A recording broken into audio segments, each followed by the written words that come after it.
In this video, I will review two digital FPV goggles, Walksnail Avatar and HDZero, their similarities and differences, and by the end of this video, you will decide which one will be right for you. Starting from Avatar. In the box you have hard zip case, goggles, head strap, synthetic leather foam, additional shims to match your face. You can put them either here, or a few already in there.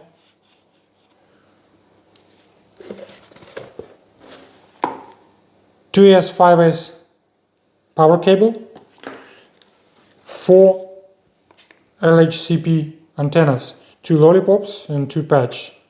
Both use SMA plug. In terms of controls, you have multifunctional joystick for navigating settings and menu, record button, exit button, USB-C, IPD and focus adjustments, fan on-off button. HDZero goggles, 2 faceplates, one I've attached, narrow one and wide one, foam to stick, VTX firmware upgrade cables, bigger cable for normal VTX and a smaller cable for Whoop VTX Lite.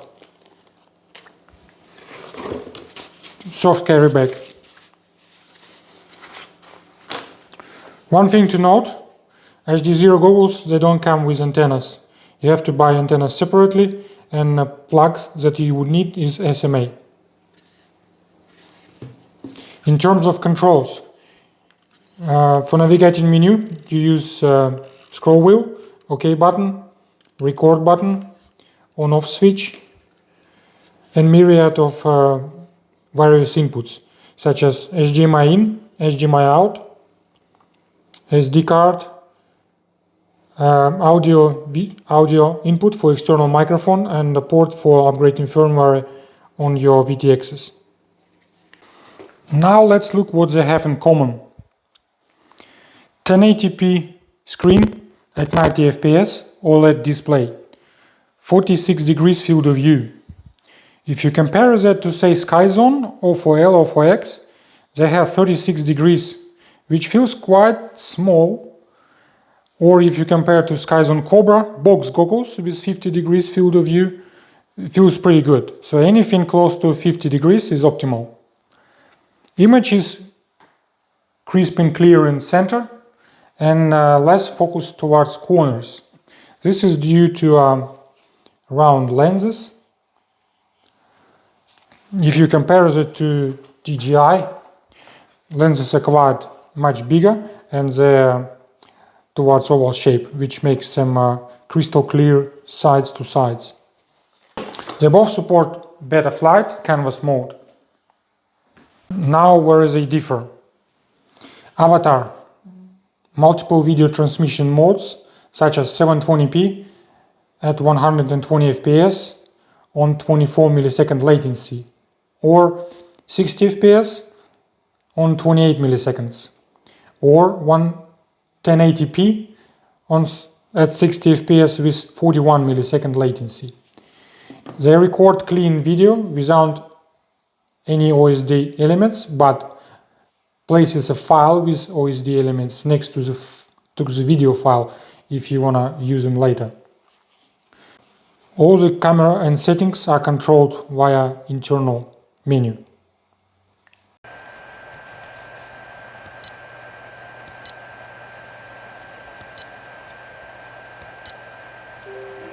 When reception is low, in case of Walksnail, video will start to stutter. Avatar VTXs have internal memory to record videos, from 8 GB all the way to 32 GB, and 32 GB version, like that, Avatar Pro Kit. They log gyro as well, for later processing via gyroflow. HDZero. Video transmissions from 520p at 90 fps to 720p 60 fps and latency from 14 milliseconds to first pixel. It records video with or without OSD elements. It's your choice, you can set it in a menu. Firmware upgrades done via placing binary file into SD card in terms of goggles, and same for VTXs, you just plug VTX into firmware upgrade port and goggles will upgrade VTX firmware for you. When reception is low, video just pixelates. I personally tend to like it because it tells me how far I am going.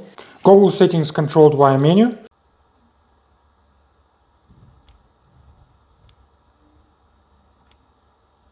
VTX and camera settings configured via Smart Audio, same way you configure Betaflight. It has internal microphone, has audio input for external microphone, for example, and HDMI in, HDMI out. Let's do a real flight test. Starting from HDZero, I will be recording audio through internal Google microphone. First, let me enter VTX menu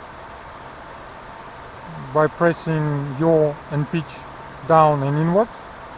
I'm gonna set power output to 200 milliwatts and LP mode to on, which means run on 25 milliwatts when not armed and on 200 milliwatts when armed.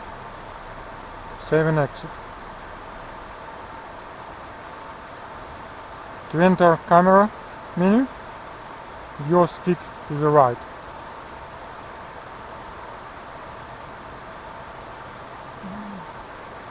We can try for 3.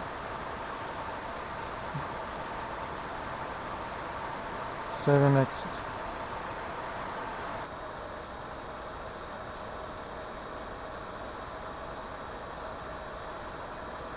Noise you've been hearing is internal microphone picking up fan sounds. That's why goggles have external microphone jack.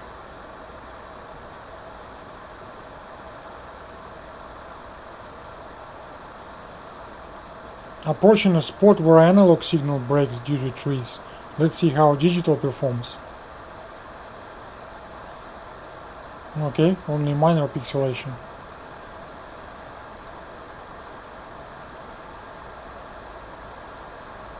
Why I've set 4:3 instead of 16:9? It's all about how HDZero positions themselves, catering for people coming from analog or racers. In both cases 4:3 is a standard.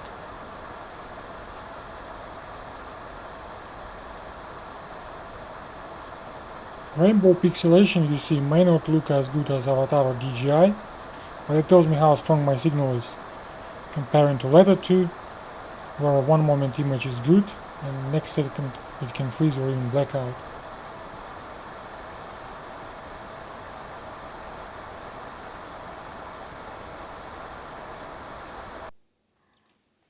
Okay, it's Avatar turn now. By default, video is 16:9 at 720p.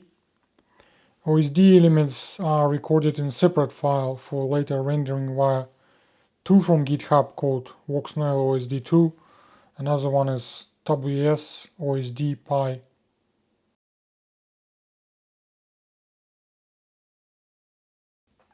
In this area, bitrate drops from 25 to 12 megabits and video stutters.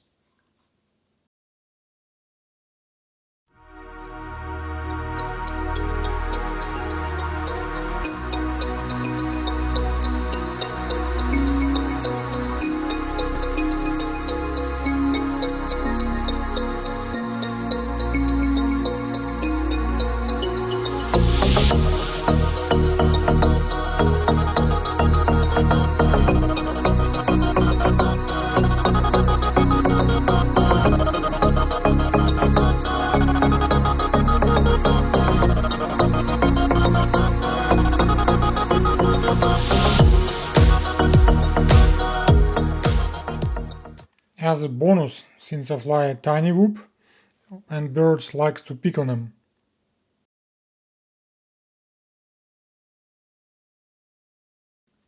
iTerm and PIT controller went wild, hard to control it. Another hit. And third time it misses.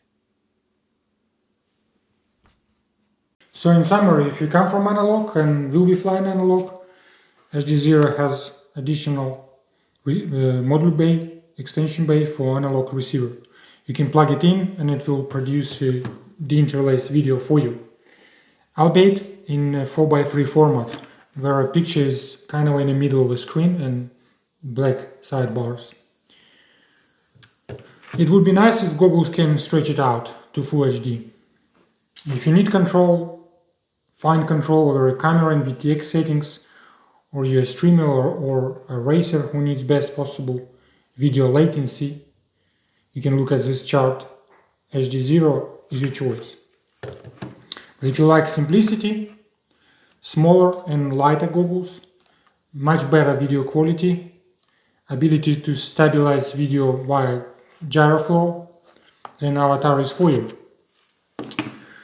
But if you're really into FPV, get both of them. I personally take Avatar goggles when I need to make cinematic shots and HDZero when racing, while both of them freestyle well, and by doing so I support further research and development in the field. I hope at least something in this video was useful. Links and promo codes for both products you can find below the video.